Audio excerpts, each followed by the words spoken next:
الله الرحمن الرحيم. بكاء الصحابة رضي الله تعالى عنهم على خوف موته صلى الله عليه وسلم. وأخرج البزار عن ابن عباس رضي الله عنهما قال: أوتي النبي صلى الله عليه وسلم فقيل له: هذه الأنصار رجالها ونساؤها في المسجد يبكون. قال: فما يبكيها؟ قال: يخافون أن تموت. قال: فخرج فجلس على منبره متعطف بثوب طارح طرفيه على منكبيه عاصب رأسه بعصابة وسخة، فحمد الله وأثنى عليه ثم قال: أما بعد، أيها الناس، فإن الناس يكثرون وتقل الأنصار حتى يكونوا كالملح في الطعام، فمن ولي شيء من أمرهم فليقبل من محسنهم وليتجاوز عن مسيئهم. قال الهيثمي في المجمع: رواه البزار عن ابن كرامة عن ابن موسى، ولم أعرف الآن أسماءهما، وبقية رجاله رجال الصحيح، وهو في الصحيح خلا أوله إلى قوله: فخرج فجلس انتهى. وقال في هامشه عن ابن حجر: ابن كرامة هو محمد ابن عثمان بن كرامة بن موسى وعبد الله، وهما من رجال الصحيح انتهى. وأخرج ابن سعد عن ابن عباس نحوه. وأخرج أحمد عن أم الفضل بنت الحارث رضي الله عنها قالت: أتيت النبي صلى الله عليه وسلم في مرضه فجعلت أبكي، فرفع رأسه فقال: ما يبكيك؟ قالت: خفنا عليك ولا ندري ما نلقى من الناس بعدك يا رسول الله. قال: أنتم المستضعفون بعدي. قال الهيثمي: وفيه ابن أبي زياد وضعفه جماعة.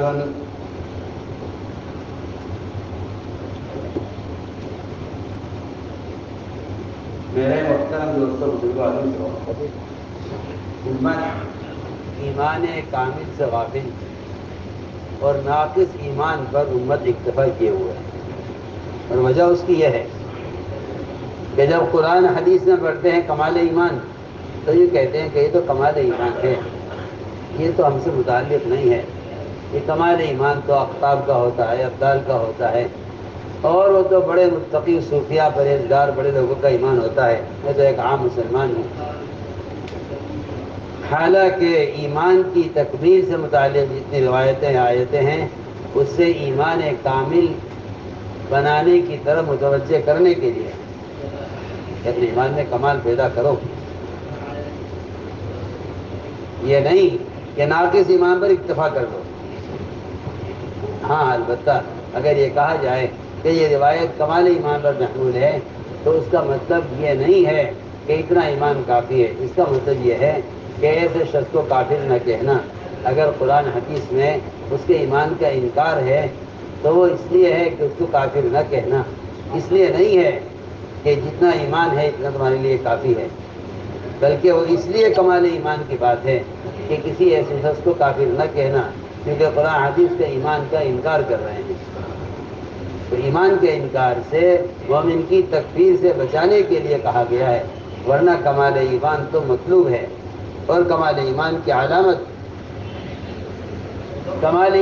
علامت اتباع سنت ہے، اور اتباع سنت علامت ہے محمد صلی اللہ علیہ وسلم سے محبت کی۔ جو عادی متبع سنت نہیں ہے وہ محب رسول نہیں ہے، جو متبع سنت نہیں ہے وہ محب رسول نہیں ہے۔ لوگ جھوٹا دعویٰ کرتے ہیں کہ ہمیں آپ رسول سے محبت ہے، لیکن یہ حقیقت ہے کہ جو عادی متبع سنت نہیں ہے وہ آپ صلی اللہ علیہ وسلم کی محبت کا دعویٰ کرتا ہے۔ اگر مسلمان کا حلیہ سنت کے مطابق نہیں تو خدا کی قسم اس کی وجہ صرف یہ ہے کہ اس کو اعدائے دین سے محبت ہے۔ ایک آدمی جن سے محبت کرتا ہے ان کے دین پر رہتا ہے، اور جن سے محبت کرتا ہے ان کے طریقوں کو اپناتا ہے۔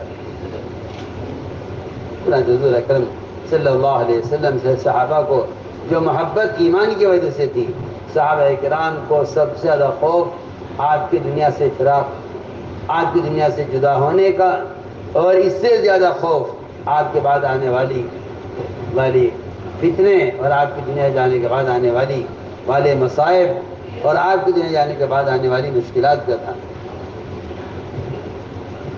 صحابیات اس پر نہیں رویا کرتی تھی کہ آپ چلے گئے، اس پر روتی تھی کہ آپ کے بعد آنے والے جو مسائل ہوں گے اور آنے والی جو مشکلات ہوں گی ہم ان سے کیسے نمٹیں گے۔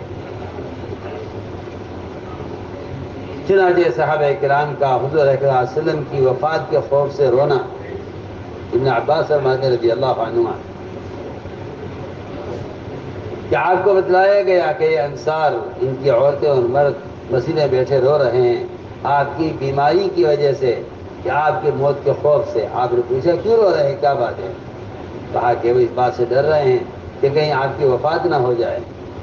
چنانچہ آپ صلی اللہ علیہ وسلم نکلے حجرے سے باہر اور تشریف فرما ہوئے ممبر پر۔ آپ ایک چادر آپ اوڑے ہوئے تھے جس کے دونوں پلے آپ نے اپنے کندھے پر ڈالے ہوئے تھے، آپ اپنے سر کو باندھے ہوئے تھے ایک پٹی سے، ایک کپڑے سے جو تیل کی وجہ سے میلا تھا۔ آپ نے اللہ کی حمد و ثنا کی اور فرمایا حمد صلات کے بعد، اے لوگوں،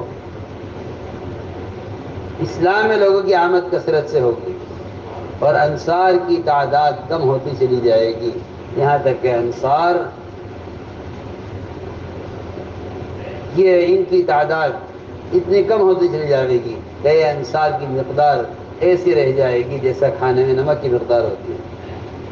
آپ نے وصیت فرمائی صحابہ کو اور فرمایا کہ جو ان کے امر کا والی بنے اور جو ان کا خلیفہ بنے، اس کو چاہیے کہ وہ ان کے محاسن کو قبول کر لے اور ان کی غلطیوں سے تجاوز کرے۔ ایک روایت میں فضل فرماتی ہیں کہ میں حاضر ہوئی آپ کی خدمت میں آپ کی مرض وفات میں، تو میں آپ کو دیکھ کر رونے لگی۔ آپ نے سر اٹھایا، فرمایا کہ تمہیں فضل کیوں رو رہی ہو، کیا بات ہے؟ عرض کیا کہ ہمیں اس بات کا اندیشہ ہے کہ آپ دنیا سے چلے جائیں گے اور ہمیں نہیں معلوم کہ آپ کے بعد ہمیں لوگوں سے کیا مصائب اور کیا ناگواریاں برداشت کرنی پڑیں گی۔ آپ نے فرمایا ہاں، تمہیں کمزور بنا کر رکھا جائے گا، تمہیں میرے بعد کمزور بنا کر رکھا جائے گا اور تمہیں میرے بعد دوسروں کو تم پر ترجیح دی جائے گی۔ لیکن آپ صلی اللہ علیہ وسلم نے اپنے صحابہ کو بیعت کرتے ہوئے بھی اس بات کا صحابہ سے عہد لیا تھا کہ میرے بعد دوسروں کو تم پر ترجیح دی جائے گی، لیکن تم کام سے پیچھے نہیں ہٹو۔ آپ صحابہ سے اس پر بیعت لی ہے اور یہ عہد کیا ہے صحابہ سے کہ میرے بعد تمہیں کمزور بنایا جائے گا اور میرے بعد تمہیں دوسروں کو تم پر ترجیح دی جائے گی۔ آپ نے صحابہ سے اس کا عہد لیا کہ تم اس دعوت کی ذمہ داری سے پیچھے نہیں ہٹو گے۔